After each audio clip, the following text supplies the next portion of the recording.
I'm going to start this podcast out candidly because it's like 7:07. I've been rethinking, get a little bit shy on camera still. And if I don't record this now, my kids wake up, there's no podcast. So funny enough, today's topic is about time and energy management. Welcome to the Andy Fo podcast. And I want to kind of connect it with last week's podcast where we talked about our patterns, our habits, our possibilities, and how to get to that higher self, that best version of us. I'm always going to speak from a standpoint of being a tattoo artist, a business owner, an athlete, a family man. With all those things going on, if you're any of those, there's a lot on our plate. Let's start with being a tattoo artist because that's first and foremost what I connect with most people about. But you can think about this in any career, any path, whatever you do in life. We've got a lot going on. And when you have a lot going on, you have to break down all those different components, all those different parts. Think about it as a tattoo artist. You have to tattoo. You have to design. There's the consultation, the social media aspect of it, the calendar management, the admin side, bookkeeping, taxes, supplies. If you're a shop owner, you got to think about your schedule for rent. You got to think about payroll, scheduling. And then on top of that, with all the personal stuff, if you've got a family, if you've got kids that go to school, any after school, any extracurricular stuff, your fitness, your meal prepping, if you do conventions, guest spots, any personal or business trips, there's a lot going on. And I think it's important to know where your time and energy is going. For me, I have to have a schedule written out, and I would have that generally in my journal. I'll come back to this a little bit later, but I need to know where my time and energy is going, how it's split up. So currently for me, I'm tattooing 3 days out of that week. Out of each week that I'm tattooing, it's either one or two clients. One client is doing 3 days back to back, or it's two clients. One's got 2 days, one has got another day. I've got a fourth day that's designated towards the design time. I've got a fifth day that's admin. Could be, our Monday gatherings, which is our shop meetings. It could be I'm recording courses, weekly reviews, ordering supplies, checking in on the shop, planning my schedule for the month, for the year. With all of that, I've got 2 family days on Saturdays, Sundays. I don't want to tattoo on those days. But each day is always on. I don't have an off day because I always have something that's going on, but I'm not tattooing every day. There's different levels of work, personal or business, but I have to make sure that my time is accounted for. Did I always have the schedule? No. Schedule has changed over time. I've done sometimes 5, 6, 7 days a week. I've reduced it to 4 days a week of tattooing. I've reduced it to 2 days of tattooing so I could have 3 days of drawing, studying, and design time. I've had some days where I wanted to have more family time, more off time. And you kind of figure out as you mature in your career, as you mature in your endeavors, what works best for you? How can you optimize and make your time more efficient, more useful? But where did this all start? Where did this come from? Go back to this journal. Around the beginning of 2022, I joined this How to Fall Back in Love with Meditation Again course. I used to meditate since like 2014, about half an hour, 45 minutes every day. And then over time, slowly reduced that. Sometimes it was a few days a week and then just kind of stopped completely. But I knew I wanted to get back into it, so I found this course. And part of this course, they recommended that, or it was a requisite, you start journaling. And you freeform journal. What's freeform journaling? You just write anything and everything, whatever comes to the top of your head, and you just kind of get it out. Just kind of do a brain emotional dump into your book. And I've heard about journaling before, but I've never done it. Just didn't find it useful for me. I've managed my calendar before, but it was strictly just work things. Here's my tattoo appointment. Here's a big trip that's coming up. Here's birthdays that are coming up. And in the beginning of my journal, I would just write or in the beginning of my journaling phase, I would just write about my past, my feelings, what I remembered, my thoughts, and I would just kind of write about those things. And after about halfway through a book, I was like, all right, I'm kind of writing about the same things, the same stories, the same memories. I think I got a pretty good grasp on that. Without having to relive those stories and ideas of the past, who do I want to become? How do I want to change my life from the story that I was telling, from where I'm feeling right now, and get to a place of this is where I want to be? And I mentioned on the last podcast about your higher self. To think about the best version of you. How does that person think, feel, live, act, speak? What do they do for work? How much money do they make? Like, you just think about every single thing. How do they dress? Their tone, their thoughts, their feelings. Like, if you could really start to create this version of you and like embody it. Now we've got that version that we call our higher self. We've got that lower self, that past self, all the stories that we want to get rid of, the things that we want to change. I started to write about my present self. What are the things that I want to change? How am I currently acting? How am I currently living? What's my schedule like? What do I have to start doing now to change from who I was to get to where I want to be? And I started to write about like my goals and the actions that I had to take to get there. It was drawing, it was fitness, it was meditating, it was being more present with my family. It was doing certain things to get my business to finally open. I go to the steps I had to take for all of those things. And then I started to look at a list of all the things that I wanted to do. I'm like, well, when do I have time to actually do it? How much time does each of these things take? And I started to like experiment. I started to, all right, well, maybe instead of waking up at 7 or 7:30, I wake up at 6 o'clock. And I can start drawing or painting every day. I can get about an hour in. If I start to schedule like 30 minutes of workout time, then eventually I can make it like an hour by, 2 months from now, after I finish working on this part for the shop or working on this part of my drawings. Or I can combine these two together. One of the things was, I wanted to integrate more family time, but I still wanted to paint and draw. So what if I got my daughter to paint and draw with me? Right there. One of my favorite paintings that my daughter did. Love hanging that one up there. And it's just knowing how much time am I currently spending on things in my life, and how much time do I want to spend on the things that are going to put me on the path towards where I want to be.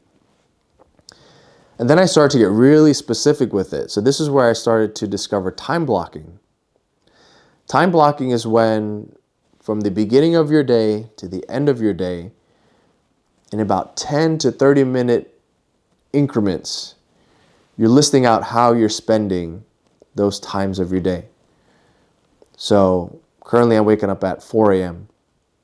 Between 4 a.m. to 4:30, that's my get ready time. It's my wake up, use the restroom, drink my water, have my protein shake or my electrolytes, get dressed. Then from 4:30 to 6 is my workout time. I'm going for a run. Right now, currently I'm running 8 miles. Takes me a little under an hour and a half, but I get back. I got a 10-minute cool down, which is my meditation time. I've got 5 minutes to go shower. It's a cold shower. And then after that, I can wake my daughter up, go to school. That's from about 6:15 to 7:15. I've got an hour. We walk to school, we come back 7:45 to 8:15. Strength training with my wife and with my son. Then I can have breakfast, leave the house by 9:10, get to work by 9:30. 9:30 to 10:30 is when the client comes in. I've got my lunch at 2, I've got my dinner. I can leave work at a certain time. Bedtime, go to sleep. and I can write down every part of my day and how it's being utilized. In the beginning, I didn't do that. But once I started to do that, I could see like, oh, I've got bigger gaps, or I need more time for certain tasks, or maybe I can spread that out throughout the week. Once I started to time block, it gave me a sense of accountability that now next to each of those tasks, I could check them off, right? Waking up at 6 o'clock is feasible. Drawing at this time is feasible.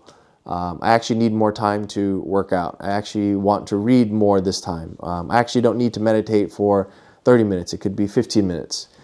I need to spend more time with the bath time and bedtime routine. Like whatever your thing is. And here's the important part. Don't follow anyone else's schedule or my routine. You have to think about what works for you. When we try to change too drastically, like if you're used to waking up at 7 or 8 o'clock and you hear my schedule and you go, that's a schedule that I need to be on. I don't think it works. It's not sustainable because what works for me may not necessarily work for you. We have different goals. We have different things going on. I have a different amount of people in my life than perhaps you do. You have to think about currently, how are you living, and be honest with it. From the moment that you wake up, how much time does it take for you to get out of bed? How much time does it take for you to like go make breakfast, to actually get out the door, to do something productive? If you need that time to like lull around and like get acclimated to start your day, like be honest with that. If you should be going to bed by 10 o'clock, but you're on your phone till 11:30, be honest with that. If you're at the gym for an hour, but you're not really working out for an hour, like be honest with that. And just know, like, have a level of honesty and accountability of like, this is how I'm operating on a day-to-day basis. On another page in your journal, write about that higher self, that best self. And if you could just imagine watching that person from a third person perspective, if you could see into the future and what yourself looks like and lives like, write about it. And here, almost be as unrealistic as possible. Dream big and think about like, how do I really want to be and become? And this is currently the best version of you that you can imagine. Because when you get there, don't worry too much about this, you can imagine a better version of yourself. So you'll go through this in different phases of your life. But currently right now, if you can imagine, like, I just don't want to drink anymore. Like, I want to stop smoking. I want to get more drawing time in. I want to get more painting time in. I, want to be more present with my family. I want to read more. I want to travel more. I want to open my own shop. I want to, whatever your thing is. I'm just throwing out hypotheticals or things that I've experienced or wanted to do or have right now. You think about where you want to be, where you currently are. And now make small adjustments. Some things should be big. Like some things you really just need to drop out of your life and just not do it anymore. It takes up too much time. It takes up too much energy. It's not aligned with who you want to be. And that's a big part of it. Like, is what you're doing aligned with a future that you want to arrive at? If it's not, take the time to get it out of your day. If there's something that you know and you've said it and you've thought about it, man, I should be doing that. This is what I want to do. I need to do that, but I don't have time. Find out where you can implement it. And create a daily baseline for some of these things. Like if you want to, I need to start working out, but I don't have time. I don't have an hour. I can't run for an hour and a half. Give yourself 10 minutes. That's the craziest idea, to give yourself a small amount of time, a baseline to do something. When I discovered that, it allowed me to start to like create that momentum to begin to make bigger progress. So before it was like, I just want to draw for like 30 minutes a day. What am I going to draw? Well, I've got pastels. Pick a subject matter. I don't know. I want to do color. I like Pokemon. And that's what I started doing. I've got this really cool Bulbasaur drawing that I did the very beginning of 2022 that it was just, I wanted to start doing things outside of tattooing. I want to start working on some color stuff. I want to start learning how to paint. I want to start learning how to draw figures and study anatomy. But give yourself a small amount of time, because if you put yourself like, I want to do this for 2 hours a day every day, but you've never done that before, it becomes scary. I want to start working out. Give yourself 10 minutes or give yourself 10 push-ups. And then each day, if you can just do 10 minutes of that or 10 push-ups, you'll slowly start to increase it. I feel good at 10 minutes or 10 push-ups. I'm going to increase that to 15 minutes, 15 push-ups, and so on. But what you'll do is you'll create your schedule, you'll time block everything, and now at the end of the day, you can check all those boxes off. Did you follow your schedule that you wrote from the day before? Right? So we're writing our schedule the day before, and we want to wake up at 4. We want to draw at this time. We want to work out at this time. We want to have breakfast, lunch, and dinner at this time. We want to go to work at this time. We want to go to sleep at this time. We want to read, whatever your thing is, all at these times. And you get to check it off. If it's working, great. You can keep the same schedule. If it's not, maybe you're going over or under, you need more time, you actually needed less time to do these certain tasks, make the adjustment. This is how you manage your time and your energy. It's very simple. It's just on a pen and paper. But this keeps you accountable to yourself and also to others. Like if I know I need to have a meeting time, well, my meeting time is going to be scheduled from here to here. If my time is my day off with my daughter and my wife and my son, I'm not going to have work on those days. There's some days where it happens, but then I have to make note of that and be like, well, shit, it happens every Sunday. So maybe every Sunday I need an hour of work time to get this done. Well, social media, how much time do you need to post on social media? And check on your messages and do X, Y, and Z. Does it have to be done on the weekend? Can you switch it? Knowing those things, you can see where all your time and energy is going. The big takeaway is really just to redirect and live with purpose, with intention towards your goals. If you don't have any goals, if you don't have somewhere you want to be, if you're perfectly fine with where you are in your life, you can throw this away. Doesn't mean anything. You don't have to plan. You can just live life on a day-to-day basis. But if you do that, I don't think you can complain about your life. I don't think you should. But if you're starting to complain about your life, if you want to change something, if you know there's more for you out there, start a journal or open your journal.